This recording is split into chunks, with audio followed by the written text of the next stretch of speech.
케네스 해긴 치유학교 시청자 여러분 안녕하십니까? 오늘은 21번째 강의로 치유는 모든 신자에게 열려있는 문이다. 열린 문이다. 치유는 모든 신자에게 열린 문이다. 이런 제목으로 말씀을 드리겠습니다. 오늘 본문은 요한계시록 3장 8절 말씀입니다. 내가 내 앞에 열린 문을 두었으되 능히 닫을 사람이 없으리라. 아멘. 하나님의 치유는, 신유는 모든 신자에게 활짝 열려있는 문입니다. 할렐루야. 하나님의 치유는 모든 신자에게 활짝 열려있는 문이란 말씀입니다. 그런데 제가 지난번 18강에서 말씀드렸죠. 어떤 신학교도 출신 목사님께서 치유는 오직 두 가지밖에 없다. 하나는 은사자들만 치유할 수 있고, 또 일반 성도들은 기도응답을 통해서만 치유를 받을 수 있다고 말했습니다. 여러분, 그게 맞는 말입니까? 그건 틀린 말이고요. 그것은 종교적인 전통을 따른 것이지 하나님의 말씀인 성경을 따른 건 결코 아닌 것입니다. 오늘 본문 보세요. 예수님께서 열린 문을 주셨다고 말씀했습니다. 주님께서는 구원의 열린 문을 주셨고, 또 그것과 함께 치유의 문도 열린 문을 열어주신 것입니다. 그래서 예수님께서 열어놓으신 문이기 때문에 우리 인간이 그 문을 닫을 수가 없어요. 사도라고 해서 닫을 수 있는 것도 아니고, 무슨 그 큰 대형교회 유명한 목사님이라고 해서 닫을 수 있는 것도 아니란 말이에요. 하나님 말씀이 분명히 나와 있지 않습니까? 유명한 송량의 구절인 이사야 53장 4절로 5절, 또 마태복음 8장 16절로 17절, 그리고 베드로전서 2장 24절, 기타 여러 구절에 분명히 치유를 말씀하고 있습니다. 그러면 어떻게 우리가 이 치유의 문에 들어갈 수 있을까요? 하나님의 말씀을 믿음으로써, 하나님의 말씀 믿음으로써 우리는 구원의 문에도 들어갈 수 있고, 또 치유의 문에도 들어갈 수 있는 것입니다. 왜냐하면 예수님께서 우리 죄를 대신 짊어지셨고, 그런데 구원문을 여셨죠. 그리고 우리 대신 질병을 대신 짊어지셨습니다. 그러니까 이것이 온전한 복음이에요. 온전한 복음이 죄로부터 구원만 말하고 질병으로부터 치유를 말하지 않는다면 그것은 온전한 복음이라고 말하기 어려워요. 그건 어쩌면 그건 반쪽 복음이라고 해도 될지 모르겠습니다. 이걸 여러분이 분명히 아셔야 됩니다. 케네스 목사님께서 어렸을 때 죽음의 불치병에서 17개월 동안이나 병상 생활하다가 하나님의 말씀을 믿고 기적적으로 살아났습니다. 그래서 이제 침례교 목사가 되는데요. 그때 교단 목사들이 말하기를 치유는 오늘날 우리를 위한 게 아니다. 마지막 사도가 죽었을 때 그가 치유의 문을 닫아버렸다. 이렇게 말하면서 안수를 안 해주려고 했습니다. 그 말이 뭐냐면은 바로 종교적 전통을 따른 가르침입니다. 그건 성경의 가르침을 따른 게 아니고 종교적인 전통을 따른 가르침이란 말이에요.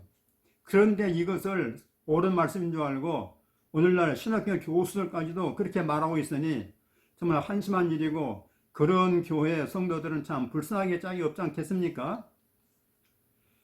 그래서 해기 목사님께서 이 안수를 받으려고 했더니, 목사 안수 받으려고 했더니, 교단에서 어떻게 제일했는가 그러면은, 당신의 설교에서 치유 설교를 빼면은, 치유 설교를 처리하면은, 우리가 안수를 주겠다. 그렇게 얘기했습니다. 근데 1937년에 해기 목사님께서 성령세를 받았어요. 그리고 또 방언까지 하기도 했어요. 이건 자기가 하고 싶어 하는 게 아니잖아요? 그냥 그렇게 하나님 은혜를 주신 것이죠. 그랬더니 교단에서 그를 내쫓아 버렸습니다. 왜냐하면 그 당시에는 방언을 하게 되면은 자동적으로 그 교단에서는 쫓겨나게 됐었어요. 그래서 어쩔 수 없이 그가 사랑하던 교단을 떠나서 이제 오순절 교단으로 옮기게 되었다는 얘기입니다. 그래서 해기 목사님께서 이제 설교를 할 때 주로 믿음과 치유를 중심으로 설교했어요. 왜냐하면 자기가 그것 때문에 살아났기 때문에 그건 당연한 거 아니겠습니까? 그랬더니 말이요, 어떤 목사님이 그에게 반대하기를 이렇게 말한 것입니다. 해기 목사, 치유는 중요한 게 아니야. 예수님과 사도들에게 치유는 하나의 지역적인 문제였어. 그건 사이드 이슈, 영어로 말하면 사이드 이슈, 지역적인 문제였다. 이렇게 하면서 그를 비판했습니다. 그래서 한 번은 혜기 목사님께서 설교 중에 치유는 성경에서 주된 이슈, 영어로 말하면 메인 이슈, 주된 이슈이지 결코 사이드 이슈가 아니다. 그러면서 복음서와 사도행전을 들어서 쭉 설교를 했습니다. 증거했습니다. 그랬더니 그 치유를 반대하는 목사님이 마침내 하나님 말씀 앞에 굴복했습니다. 치유는 결코 복음의 부차적인 문제, 사이드 이슈가 아니라 복음의 핵심이다. 복음의 중심이라면서 자기 자신의 잘못을 인정했다고 합니다. 여러분 생각해 보세요. 여러분의 가족이 지금 중국의 코로나 바이러스에 걸려 죽어가고 있는데 치유가 지역적인 문제라고요? 아니죠. 여러분이 지금 여러분 가족이 암 같은 질병으로 고생을 하고 있는데 치유가 사이드 이슈라고요? 아닙니다. 그렇지 않습니다. 예수님께서 우리를 위해서 치유의 문을 활짝 열어놓으셨습니다. 얼마나 감사할 일입니까? 성경에 보면 우리가 치유받는 문에 들어갈 수 있는 길이, 그 방법이 한 가지만 있는 게 아닙니다. 두 가지만 있다고요? 그런 거짓말에 여러분 속지 마시기 바랍니다. 여러 가지 치유 방법들 하나님께서 공부해 놓으셨어요. 여러분 성경 읽어보세요. 치유받는 방법에 복음서 읽어봐도 예수님께서 여러 가지 방법으로 치유를 받게 하지 않았습니까? 그러니까 두 가지밖에 없다는 것은 정말 그것은 말도 안 되는 얘기죠. 그런 거짓말에 여러분 절대 속지 마시기 바랍니다. 예를 들어서 마가복음 16장 17절 18절에 뭐라 그랬습니까? 믿는 자들은 이런 표적에 따르리니 병든 사람에게 손을 얹은 적 나으리라. 영어로 말하면 will recover, 회복되리라, 나으리라 그랬습니다. 뭘 통해서요? 안수를 통해서 치유에 들어가는 문을 이렇게 하나님께서, 예수님께서 알려주신 것입니다. 혜기 목사님이 사역한 간증을 얘기해 보겠습니다. 18세의 처녀가 있는데 이분이 교통사고를 당해서 목과 등을 다쳐서 목발을 짚고 다닐 수밖에 없는 그런 병으로 의사의 진단을 받았습니다. 이제 이 여자는 목발 신사가 되어서 교회 예배를 나오게 되었어요. 이제 10년이 됐어요. 그녀가 28살 때 혜기 목사님 집회에 참석했습니다. 그래서 매 시간씩 나오는 거예요. 그런데 치유를 받으러 나오지는 않는단 말이에요. 그런데 어느 날 그 자매가 혜기 목사님에게 질문했습니다. 혜기 목사님, 제가 치유를 받으려면은 누가 믿음을 가져야 하는 겁니까? 저의 믿음으로 받는 거야? 아니면 목사님의 믿음으로 받는 겁니까? 이렇게 물어봤어요. 그 혜기 목사님이 어떻게 대답했겠습니까?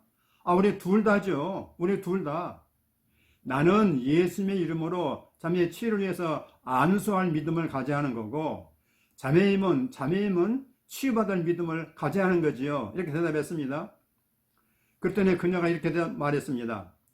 제가 뭔가를 믿어야 한다면은 저는 그만두겠어요. 그냥 저를 잊어주세요. 그런 건 그냥 두 번 다시 그 예배에 참석하지를 않았던 것입니다. 그런데 말이죠. 2년 후에 혜기 목사님은 다시 혜기 목사님께서 그 교회에 가서 집회를 하게 됐습니다. 부흥집회하게 됐는데 그 아가씨가 아주 처음부터 밤낮으로 집회에 참석한 거예요. 보니까 아주 잘 듣는 것입니다. 그래 둘째 주간 금요일 밤에 이제 치유 집회를 하게 되는데 안수를 하게 되는데 자매가 딱 나오는 것입니다. 그래서 2년 전에 나온 그 아가씨를 보고 반가워서 인사를 했습니다. 그때 그 자매가 뭐라 하는지 아세요?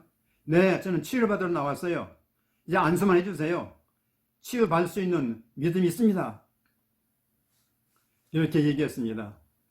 보세요. 이 여자가 2년 전에는 혜기 목사님의 믿음으로 치유를 받을 것이라고 이 사람이 생각했습니다.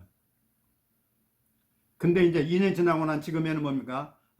자기 자신의 믿음으로 치유문에 들어갈 준비가 되어가지고 돌아왔던 것입니다. 목사님께서 손을 내밀어서 그 머리에 손이 닿자마자 아무 말도 안 했음에도 불구하고 근데가 두 손을 번쩍 들고 할렐루야 하나님을 찬양하면서 목걸이를 던져버렸어요. 그리고 당당하게 걸어 나갔습니다. 할렐루야. 그리고 집회가 2주간 더 계속되는데 이 자매는 교회에서 한 2블록 떨어진 곳 자기 집에 있었는데 매 시간 걸어서 당당하게 걸어서 집회에 참석을 했습니다. 그러니까 뭡니까? 완전히 100% 완치가 되었던 것이죠. 이는 어디든지 자기 발로 걸어다닐 수 있게 된 것입니다. 어떻게 그런 기적이 일어나게 됐을까요? 자신의 믿음으로 지금 열어두신 치유의 문을 통과해서 들어갔기 때문입니다. 그러면 여러분, 이 스토리가 여러분에게 주는 메시지가 무엇입니까? 그 2년 동안 이 자매가 무엇을 생각하며 어떻게 지냈으라고 생각하십니까? 제가 볼 때는 해기 목사님의 메시지를 이해하게 되면서 계속 들으면서 그 믿음 메시지가 이해가 됐을 것입니다. 그럼 뭐가 생겨요? 자기 마음속에 믿음이 생기고 치유를 받으면 되겠다는 그런 확신이 생기게 되겠죠. 그래서 해기 목사님이 다시 부흥이 오시니까 그 말씀을 계속 듣는 가운데 믿음이 충만해지니까 그냥 손을 대자마자 그냥 병이 떠나고 그 부러진 목과 허리가 고쳐지고 완전히 나았다는 거 아니겠습니까? 이건 마치 물이 100도를 향해서 올라가다가 100도가 되니까 팍 폭발적으로 끓어버리는 것이나 마찬가지 아니겠습니까? 할렐루야. 저와 여러분도 그렇게 할 수가 있습니다. 어떻게 해요? 여러분 치유 메시지를 계속 들으십시오. 어제도 듣고 오늘도 듣고 내일도 듣고요. 계속 들으십시오. 그게 비결입니다. 딴 게 없어요. 그게 비결이에요. 나는 치유를 알아. 그런 정도로는 결코 안 됩니다. 계속해서 치유 메시지를 듣고 또 듣고 또 치유 말씀을 고백하고 선포하고 말하고 고백하고 선포하고 말하고 하다 보면은 우한 바이러스까지도 환자들도 나을 줄 믿습니다. 의학으로만 치료되는 게 아니에요. 하나님께서 더 잘 치료하십니다. 아멘입니까? 여러분, 구원이든 치유든 방언이든 하나님이 열어놓으신 문으로 믿음을 가지고 들어가십시오. 우리는 그 문에 들어가게 되면 구원도 받고 치유도 받고 방언도 할 수 있는 것입니다. 뭘 가져간다고요? 오직 하나님 말씀 믿는 믿음으로 들어가는 것입니다. 믿는 자들에게 복이 있을지어다. 아멘. 할렐루야. 할렐루야. 이제 고백과 선포하는 시간입니다. 제가 4문장을 준비했습니다. 죄로부터의 구원과 질병의 치유는 하나님이 열어두신 축복의 문입니다. 한 번 더요. 죄로부터의 구원과 질병의 치유는 하나님이 열어두신 축복의 문입니다. 저가 채찍에 맞음으로 나는 치유가 되었다는 속량의 말씀을 나는 100% 믿습니다.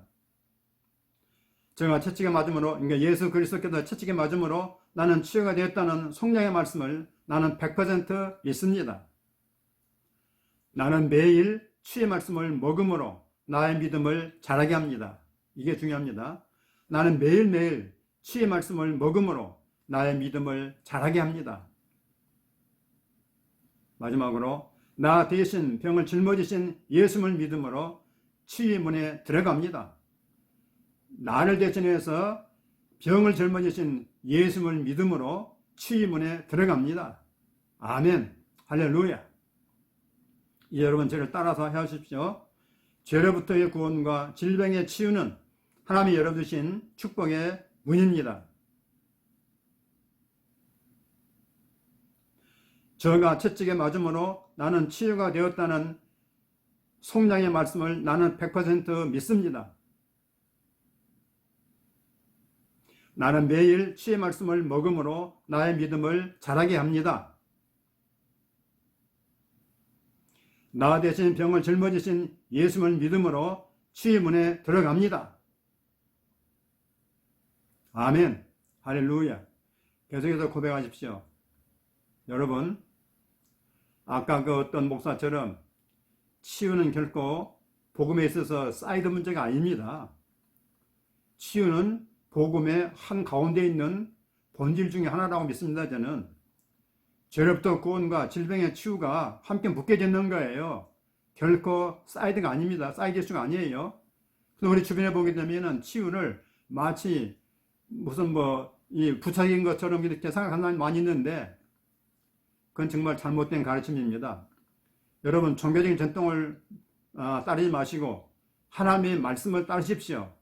그러면 모든 질병으로부터 고침받을 수 있습니다. 아멘. 할렐루야, 할렐루야, 할렐루야.